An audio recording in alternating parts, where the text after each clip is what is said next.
Good evening, and thank you for joining me for our time together this evening. Cold, blistering evening. Blistering? That's what you do when it's hot, isn't it? What do you call it when it's cold? Brr. Notice I got my Paul Bunyan flannel shirt on. It's cold, I'm telling you. Like it's below freezing here, and we're expecting snow in northeast Arkansas, of all things. Thank you for joining me. I'm glad that we're together for this series on how to home church. I think it's very practical. I think it's very timely, given what's going on around about us. I think whether it's by way of pandemic or persecution, this is eventually going to happen. And I think wise leaders are ones who are actually visionary enough to recognize the consistent pattern of the New Testament church and getting back after it. And before persecution forces us there. Pandemic has already forced us there somewhat, and I don't think we were prepared for it. I think a lot of what's happened is men who were content to sit in a pew facing the back of the head of the fellow in front of them and let the worship happen to them and their family, they didn't prepare. And they weren't ready for the situation where we, under a pandemic setting, had to get back to our homes and have our own services on Sunday morning and all that kind of, they didn't know what to do. And it was shameful. For a lot of them, they let their wives lead, or they let their sons lead. Most of them, I suspect, just didn't have services. And it's shameful because they weren't prepared. And the reason they weren't prepared is because leadership didn't have vision. We need to get back to understanding what the home church, we need to understand that the home church is not just a possibility. It's not just an option. It is the actual pattern. Now, I'm not saying that there are things that we could do. I get that. And I'm not even necessarily down on having a purchased building that the church functions out of, as long as it's functional. But as I've been really preaching hard on, as you know, I'm finding that most of the congregations that I'm associated with, at least, they have a big old massive building that sits empty for the majority of the week. I think it is a lousy waste of God's money, and I think that we need to repent of that. On the other hand, the option obviously could be that you go back and start being restoration Christians and doing it like the first century church actually did, the pattern. Or you could go ahead and use that building and other functions that happen. I had an elder one time tell me that they wouldn't even allow the Boy Scouts to use it. This is back before the Boy Scouts had all their problems. They wouldn't let the Boy Scouts use their building, their facility, because they were afraid that folks would come in there and they might damage the place. Can you imagine? Anyhow, I'm getting off on the wrong foot here. I need to get on to the subject matter of this evening. We're talking about the home church, and we're dealing with the second essential area that you see from Acts chapter 2, and that is intimacy. Part 2, the worship experience, okay?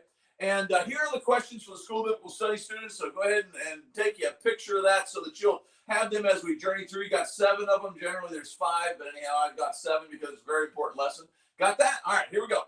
Now, as you move then into this discussion, and we've seen this in the introduction every time so far, but as we open up this discussion, it's very important for us as the Restoration School of Biblical Studies to go back and let the New Testament tell us, because we're trying to restore the New Testament pattern, right? There's Cindy. Hi, Cindy. Thanks for watching. My buddy Kevin down there. Appreciate you, hardworking Kevin. I appreciate him and all the hours he puts in. He's a big supporter of us, and I'm so thankful for Kevin. And Cindy is too, her family. What a wonderful family. Anyhow, but I got to move on. Stop bragging on you people. I love you. Love you. But we got to go.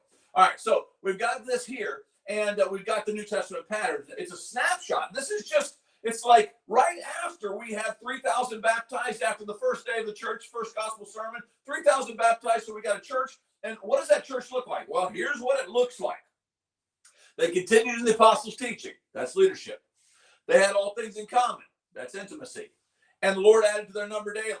That's progress. And we're using that as the skeleton around which we can put our meat, if you will, of the story of what the New Testament church looked like, and therefore what we can do. All right. There's my buddy Rajesh. Got your internet back over there, huh, man? Oh, he's over there in India, and they had kind of an internet issue that was going on, and I'm so glad to have him back with me because he's such an encouragement. Rajesh, thank you for joining us tonight.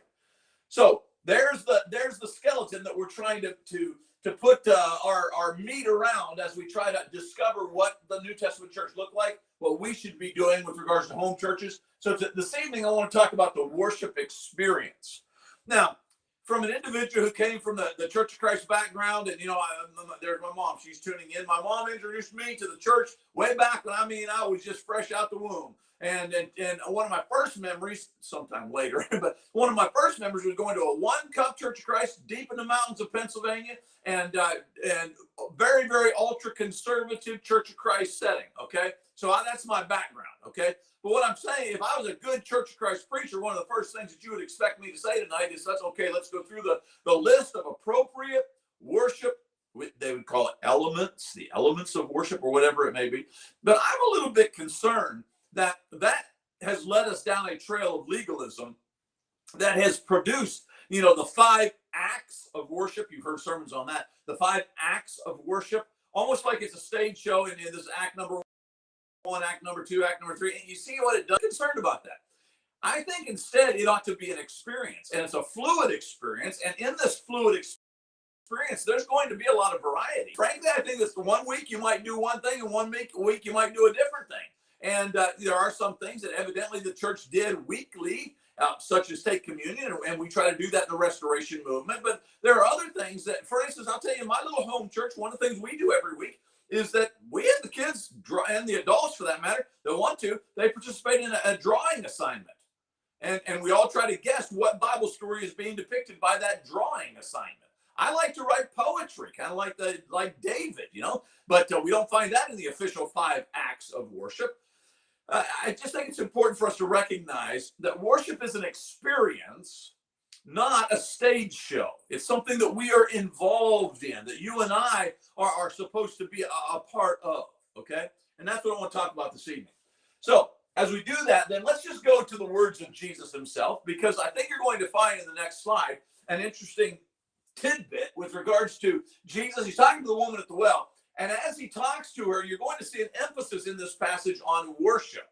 But I want to draw you specifically to this statement here, because this is what I take from this as we're trying to let the Bible interpret the Bible. Okay, God is spirit, and those who worship him, that's our subject matter tonight, right? Those who worship him, they must worship him in spirit and truth.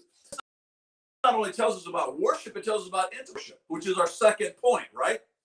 That we not only have the leadership, but we need to have intimacy in our worship. That's why the home church setting is so much more accessible to intimacy than the big cathedral setting, or sitting in a big building, now they even got it with this pandemic, where they're roping off pews, and you got to wear a face mask and 6 feet apart and all that kind of stuff, which is just destroying church fellowship. But my point is that as we understand worship and we understand what the first century church did, we get a definition right out of the mouth of Jesus as to what worship should look like. And that's the subject matter for this evening. Now, first off is worship, obviously, because that's what we're talking about. So I want you to notice in the passage, just so that you don't think that I'm just taking a passage and twisting it to say what I wanted to say. Hi, Scott, out there in Arizona. Appreciate you, buddy. But I want you to notice 1, 2, 3, 7, 8, at least 8 times in this passage, we have the word worship or worshipers dealing with the subject matter of worship. And this is Jesus talking. And so I'm going to say, because it's Jesus talking, and because we've got the name or the word worship occurring so many times in this paragraph, it sounds to me like that this is probably about worship. And therefore, it's a good passage for us to use as giving us foundational markers as to what Jesus intended for worship to look like. So that's why we're using the Bible here to interpret the Bible, okay?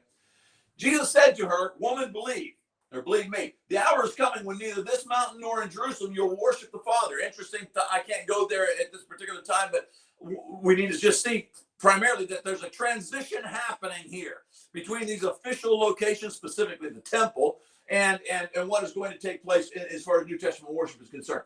You worship what you do not know. We worship what we know, for salvation is of the Jews. But the hour is coming now, is here, when the true worshipers want true worshipers. You want to be a true worshiper? I do. True worshipers are going to do something. True worshipers will worship the Father in spirit and truth, for the Father is seeking such people to worship. That's interesting too. The Father's actually seeking such people that would worship him. I mean, when God goes in pursuit of something, that ought to say something to you and I. And I want to be that. You know what I'm saying? And so he is seeking such people to worship him. God is spirit, and those who worship him must worship him in spirit and truth. So again, you see the emphasis on worship here, right? And so what I like to do then is just go into the original language, the Greek language, and ask, what does the word worship even mean? And here's your definition. I get it. It's a little bit technical, and you don't need to get all of this if you are a school biblical study student and writing these things down.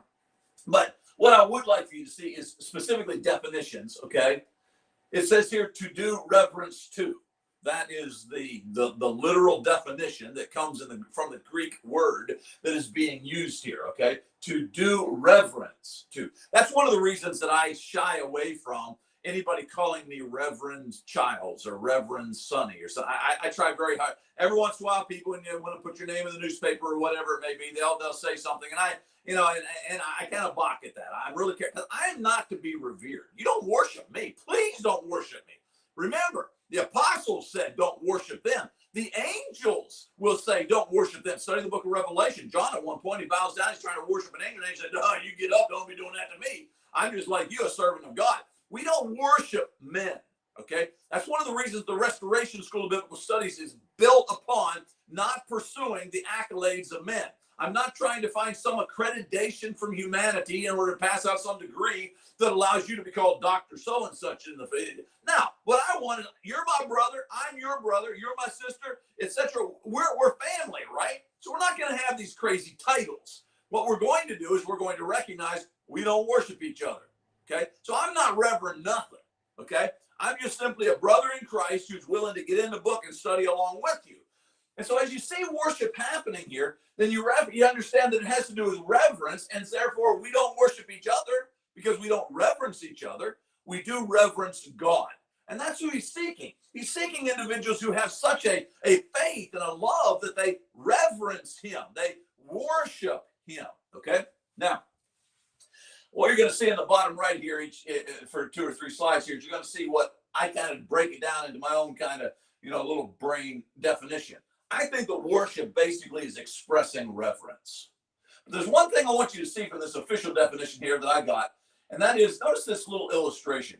On Egyptian reliefs, worshipers are presented with outstretched hand throwing a kiss to.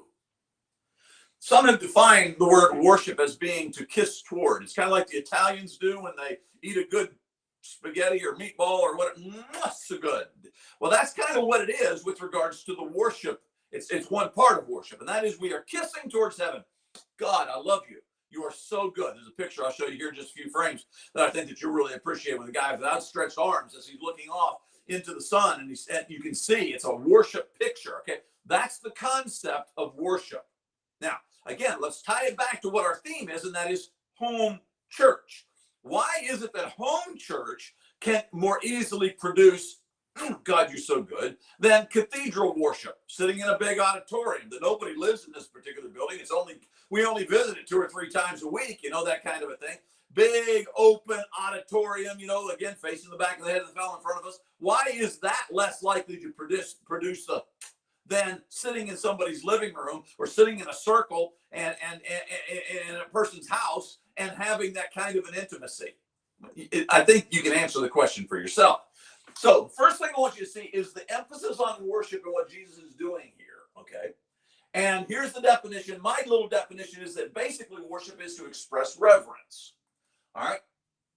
Then allow me, if you will, come on, there it is. Allow me to take you then to the next thing that's important for us to see in this passage, and that is the word spirit. Notice that he's going to say God is spirit, and those who worship him must worship him in spirit and truth. So there's 2 elements here. We'll see that one next. But there's 2 elements to this idea of true worship. One is that it's spiritual. 2, that it is truthful. You got to have those if you're going to have an appropriate worship for God, for the Creator himself. It's got to be spiritual, and it's got to be in truth.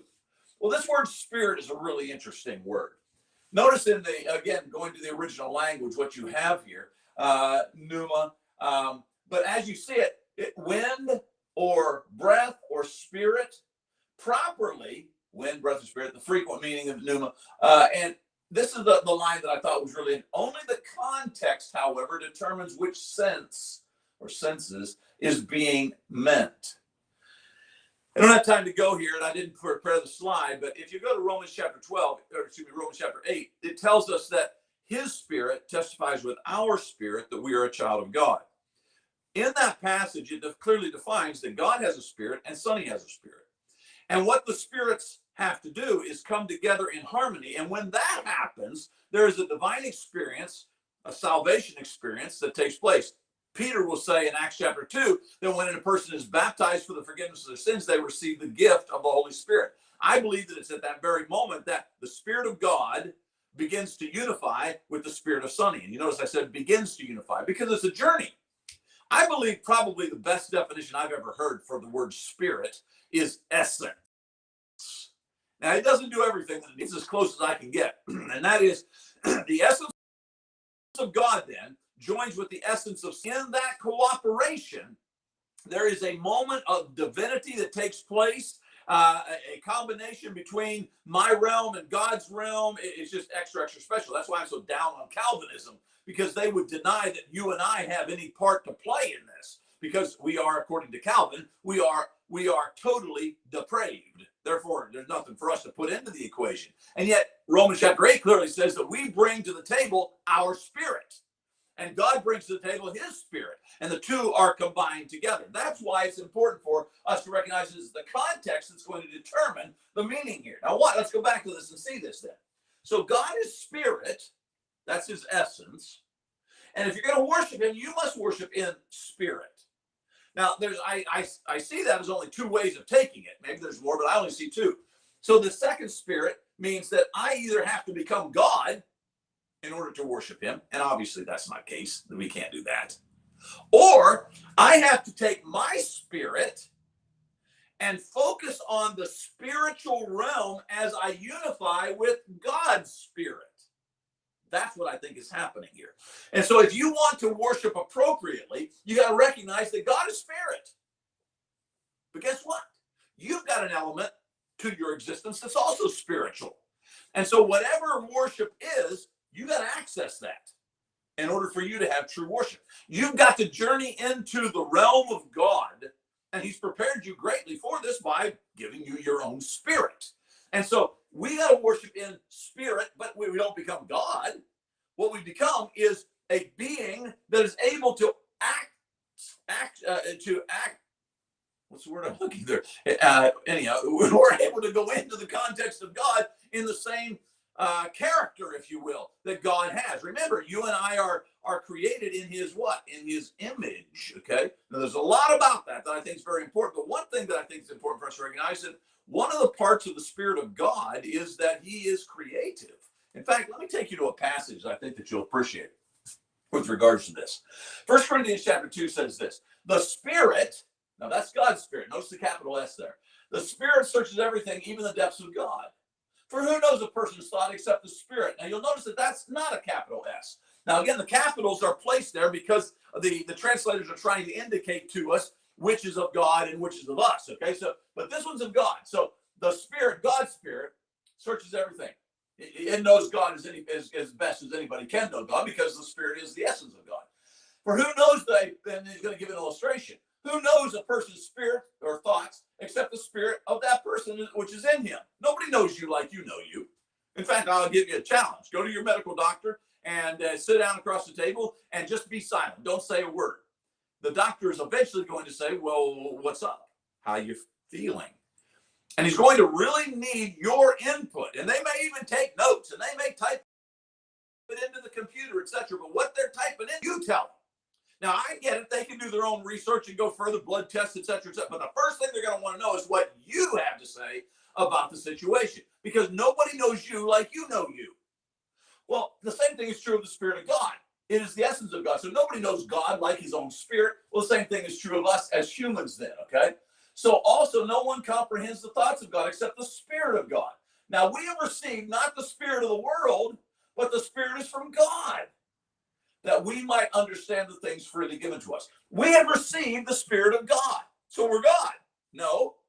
We receive the Spirit of God, Acts chapter 2 and verse 38 and other places. We receive the Spirit of God. And in that, Romans chapter 8, his Spirit begins to unite with our spirit. And as his Spirit begins or is allowed to have dominance, we become more like God.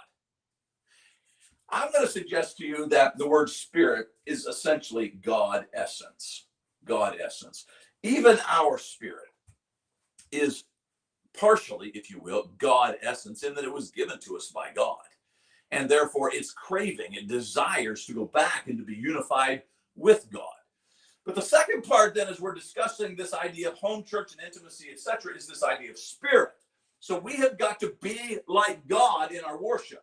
We have got to have the characteristics of God expressed within our worship, and unity with God, spiritual unity that's taking place within our worship. And again, I'm trying to ask the question then, so how does the home church provide more of an advantage to get there than cathedral worship?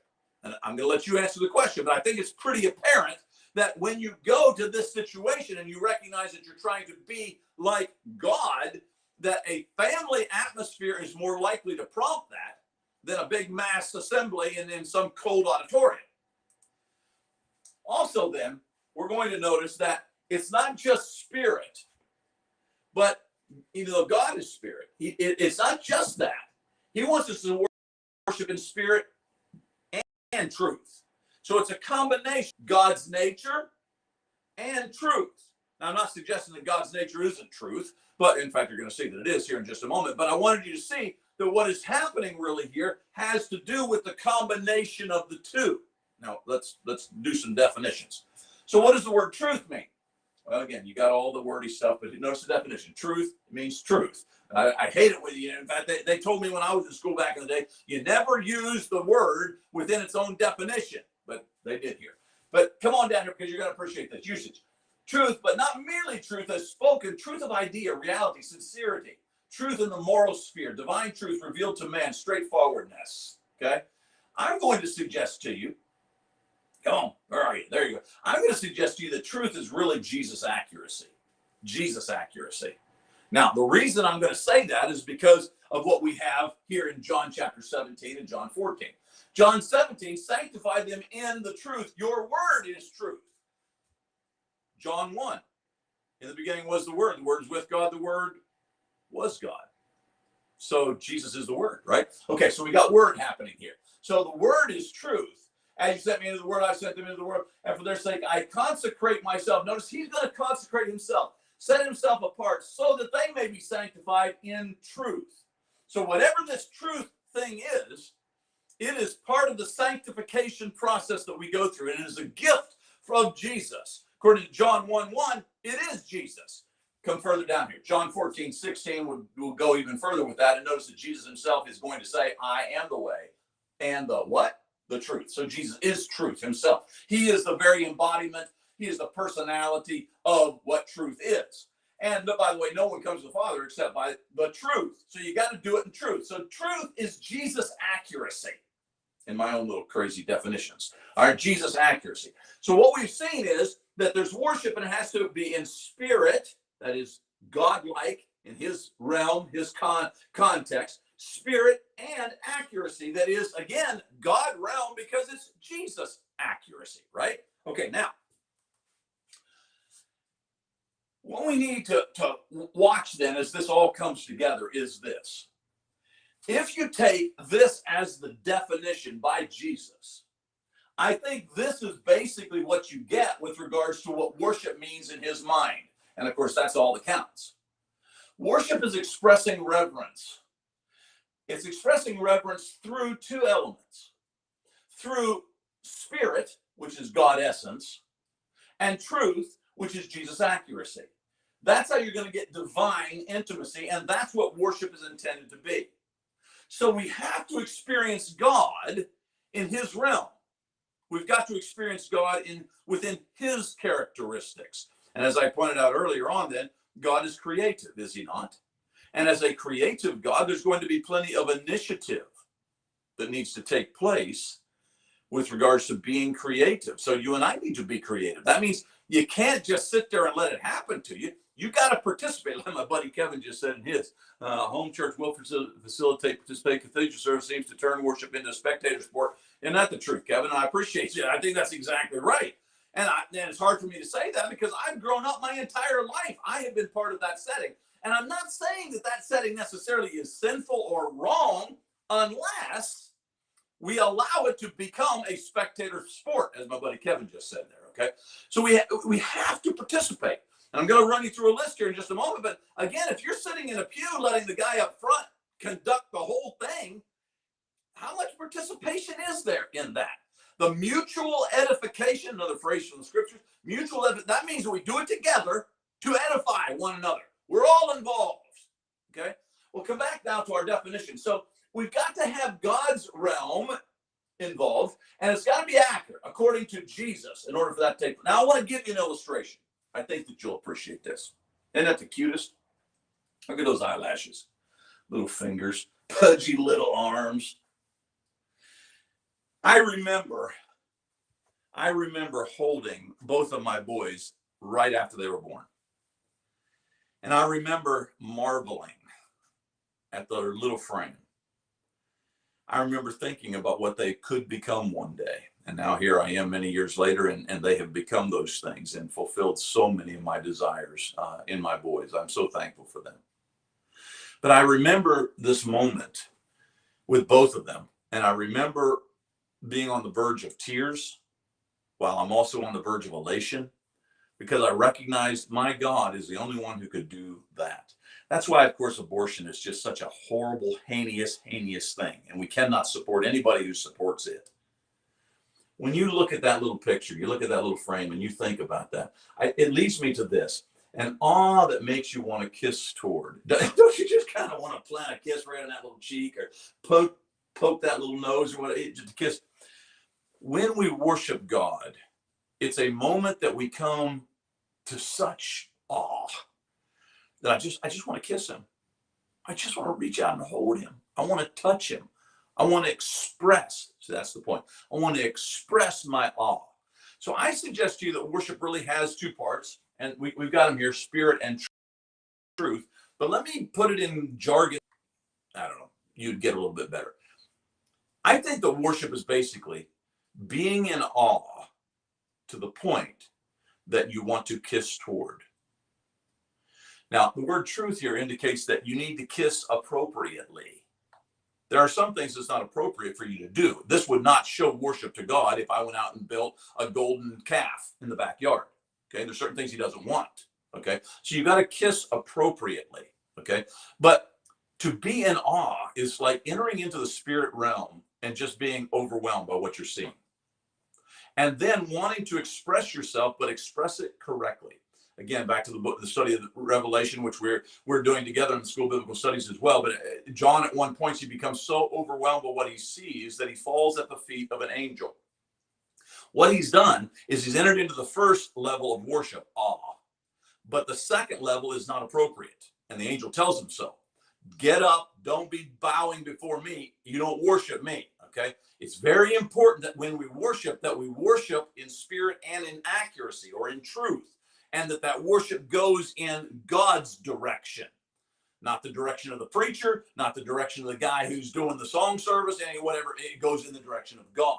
Okay, and that's why participation is so vitally important, that we all be a part of this thing to kiss toward.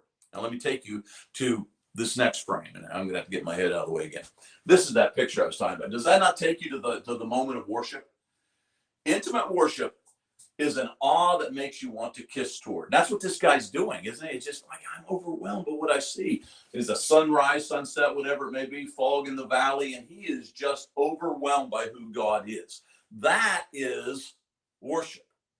Now, if that's worship, then when we reduce it to the legalistic, there's only 5 acts of worship, and we don't allow other things. For instance, listening can be worship. Drawing a picture can be worship. And there's many other there. So we need to be really careful about reducing it down to a legalistic 5 things that we got to do and make sure we get them all done and they're all in there and that kind of. Instead, why don't we go about this as a fluid conversation with God, in which I am so overwhelmed by his presence that all I can do is to kiss toward him. And I want to do it as accurately as possible. I want to make sure that I do it in the best way for his glory to be seen. Now, I'm going to show you a list that you've seen already before, but I ask you then, do our large assemblies really facilitate this kind of thing as easily as our smaller assemblies, within our home church settings. Large assemblies facilitate an acceptable escape from spiritual intimate interaction and accountability. The whole thing, you get tired of me saying about sitting in the pew facing the back of the head of the fellow in front of you. It defeats intimacy. Spirituality is defeated by sitting in I already did that. Pre-programmed, pre-packaged elements of worship. Last time I showed you that little cup that had the wafer on top of it. We have, because of this whole pandemic and because we have assembly lined worship, we now are passing out pre-packaged communion stuff. There's not an intimacy to actually having a fellowship over a meal or the semblance of a meal or any of that kind of a thing. It's like we go to a vending machine and we push a button so that we can get communion. Think about what we've done with this thing. Spiritual intimacy is impeded by single personality manipulating services off the wall, from behind, lofty pulpit, whatever it may be. Again, do you see the contrast between that and somebody who's sitting in their living room with a group of people sitting around about them, and we are actually engaging one another? Here I am. I'm going to go controversial with you. Every week in my little home church that we have in my home, and there's about 4 families that gather, 15, 20 folks that come together. Every week we open it up right before communion. I mean, we're sitting in my den, if you want to call it that. We're sitting in a circle, and there is nobody standing up there beside the sanctified communion table, and we're all just sitting there. And I say, okay, has anybody been impacted this week with a thought about communion and Jesus? And we let everybody, from child to woman to man to whoever, you jump in there. You got a thought, and we've had some of the most wonderful thoughts that have been offered about communion, because we're sitting in that kind of a setting rather than in the cathedral setting that so hampers by putting us in the pews and then putting one guy up front. Investments often become focused on maintenance projects of the church building rather than on building maturity. Attendance often becomes the treasured evidence of success rather than maturity. I'll tell you the thing that gets me more than numbers. When I look across the way in the middle of the song or middle of the communion service, whatever maybe, and I see a tear on the cheek of somebody over there, because they get it. They recognize what worship is all about. And the reason I can see it, because I'm not facing the back of their head. We're sitting in a circle and I can see them, and it impacts me. That's fellowship. You see what I'm saying? Impersonal meeting halls lacks the warmth of a home, etc., etc. So I think that you can see, I think I've made my case once again, that although I'm not saying that worshiping in a building is a sin, I'm certainly not saying that. What I am saying is that when you have a big assembly hall and we all go in there and we sit down in the corporate worship scenario, it just doesn't lend itself as well to finding intimacy with God and our fellow Christians as if you're sitting in a home. You're sitting in somebody's living room.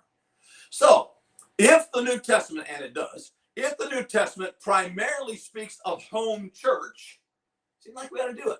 If the New Testament primarily speaks of an intimacy that takes place in worship that is primarily promoted within a home setting, I think we ought to do it. Thus, the home church rises to the top. And in this day and age, when either pandemic or persecution is forcing us in that direction anyhow, why aren't church leaders stepping up and saying, let's go to this system? It is, after all, if we're going to be the Restoration Church, it is, after all, the way they did it in the New Testament.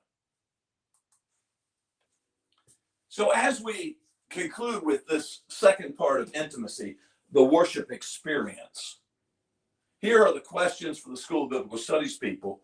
But let me plead with you to consider your own typical worship service. Many of you, I suspect, can say it is powerful. Every time we come together, it is powerful. And it probably is. But one of the things that I have found is that so often that is attached to, man, did our preacher have a good sermon? Now, look, that's my job. That's my occupation. I have lived my life standing at the back door, having people come through and hug me and shake my hand and say, oh, man, that was a good sermon. But I want you to consider, if you're judging your services primarily by a man standing in a pulpit telling you what the Bible says, how interactive is that?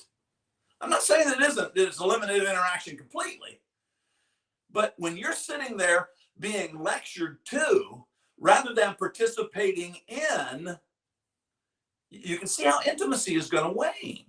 You're not going to have as much of a development there of the intimacy kind of a thing. Now, I'll be honest, myself or one of the other men in our home congregation, we lead. Okay, that's just the way it is. And when comments are made and that kind of thing, generally it's going to be prompted by one of us. That's all true. But the fact that we sit in a circle in my house, in a family scenario, it just says, hey, you got something to say? Go ahead and say it. And from the youngest to the oldest, male or female, there is a constant opportunity throughout the entire service for us to see, I fit here because this is home. This is family. Thank you for joining me. I pray that as we continue in this series, and we got more to talk about with regards to this idea, but as we continue in this series, I pray that we'll continue to prompt some thoughts. Love to have your comments. Several of you did. I appreciate you for being a part of this, because I can learn from you just as quick as you can learn from me, because after all, isn't that the intimacy of fellowship? That's what we're supposed to be in the church, right? I love you so much. Thank you for your support, and I pray that you'll join me next time. But until then, listen, you be there. Matthew 16:26.